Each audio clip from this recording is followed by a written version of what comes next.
میرے گھر والے کہنے لگے کھانا چھوڑ دیں پہلے اس کی بات سن لے. میں نے کہا پتر کیا ہوا, کسی نے مارا ہے کسی استاد نے؟ کہنے لگے نہیں حضرت, گھر فون کیا تھا تو میری اماں اور ابا کی لڑائی ہو رہی ہے. بچہ کانپ رہا ہے, ٹانگیں کانپ رہی ہیں.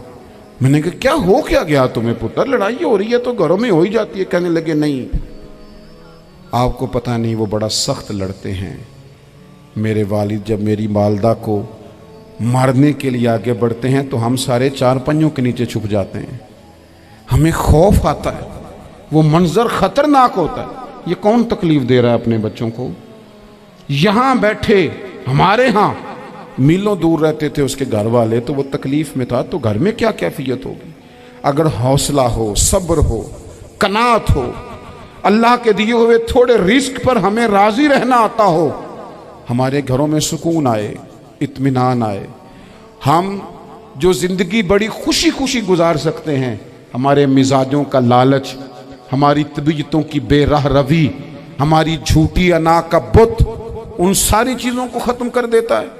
اپنی زندگی کے اندر اگر ہم وہ کردار اپنے بچوں کو دیں جس کردار میں موبائل بھی ہو, جس میں گاڑی بھی ہو, جس میں پیسے بھی لا کے ابا دراز میں رکھتا ہو, لیکن والد کا گھر میں مصلی بھی موجود ہو, اس کی کوئی تسبیح بھی ہو, وہ یہ بھی کہتا ہو کہ خدا نے اپنے فضل سے آج 5,000 دیا ہے تو اس میں 1,000 غریبوں کا بھی ہے, اس میں تھوڑا سا میں نے اللہ کی رضا کے لیے بھی رکھا ہے.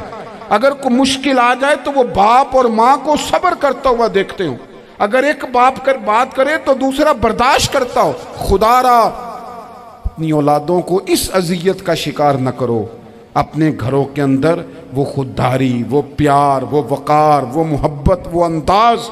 آپ تھکے ہوئے ہیں کوئی شک نہیں, آپ بہت سارے مسائل کا باہر شکار ہوں گے کوئی شک نہیں, لیکن آپ باہر سے تھک کے آئے ہیں, اور اگر آپ باہر اپنی فیکٹری کے مالک ہیں اور دفتر کے بڑے ہیں تو گھر میں بھی تو آپ بڑے ہیں نا. آپ کی ماں بھی تو انتظار کر رہی ہے, اس نے بھی تو دکھڑا سنانا ہے نا آپ کو. آپ یہ دیکھیے کہ آپ کے بچے بھی تو انتظار کر رہے ہیں, وہ چاہتے ہیں کہ ابا آ کے بیٹھیں تو ہم ان کے سینے پہ چڑھ کے تھوڑا کھیلیں. آپ کی اہلیہ منتظر ہیں.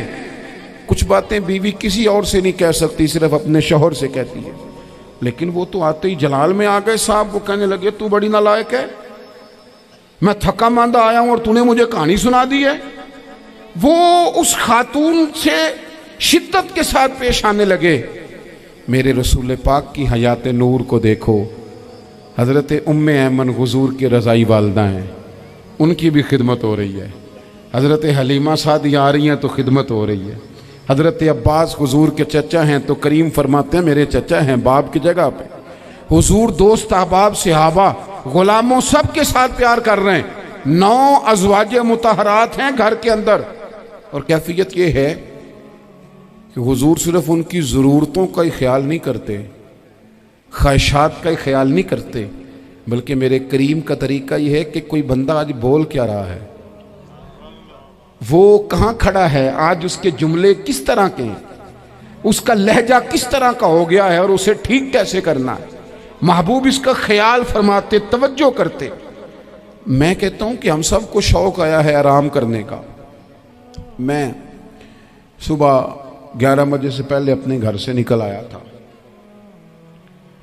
اور یہ وقت آ گیا ہے, اور رات کو خدا جانے کس وقت گھر پہنچنا ہے. کئی دفعہ کیفیت یہ ہوتی ہے کہ گاڑی سے اترتے ہیں تو پھر دل کرتا ہے کہ کوئی اٹھا کے چلائے نہ کبھی. اس کے باوجود بہت سارے لوگ ناراض رہتے ہیں کہ ہم سے مل کے نہیں گئے, فوٹو نہیں کھنچوا کے گئے, فلانی جگہ چائے نہیں پی کے گئے. یہ تسلسل ہے. لیکن میں جتنا مرضی تھکا ماندہ گھر جاؤں گا نا, کبھی ایسا نہیں ہوا کہ میں گھر جاؤں تو بڑی ٹینشن میں جاؤں. میری گھر والی ایک دن مجھ سے کہنے لگی آپ نے کبھی نہیں کہا کہ میں تھکا ہوا آیا. بندہ تھک بھی تو جاتا ہی ہے نا, کبھی کہاں کرے نا. میں نے اسے کہا پتہ کیوں نہیں کہتا, اس لیے نہیں کہتا کہ میں نہیں چاہتا کہ میرے بچے یہ کہیں کہ ہم نے دین نہیں پڑھنا, ہمارا باپ تو بڑی مشکل میں ہے. ہم اپنے کام کے بارے میں اپنے گھر میں شکوے کرتے ہیں. آپ کسی بچے سے پوچھ لیں کون سا کام کرنا ہے, کہنا جڑا ابا جی کر دے رہے ہیں وہ نہیں کرنا. کیوں کہ ابا جی ہر روز تو کہتے ہیں میں بڑا الجھ گیا ہوں, یہ کام بڑا مشکل ہے. میں چاہتا ہوں کہ میں اپنے بچوں کو یہ بتاؤں کہ پتر میں تو جدھر جاتا ہوں پھول ہی پھول ہیں. میں تو جدھر سے گزرتا ہوں محبت ہی محبت ہے، میں تو جدھر سے دیکھتا ہوں دعائیں ہی ملتی ہیں، تاکہ ان کا شوق پیدا ہو۔ میرے عزیز، آپ تھوڑا سا دل بڑا کریں،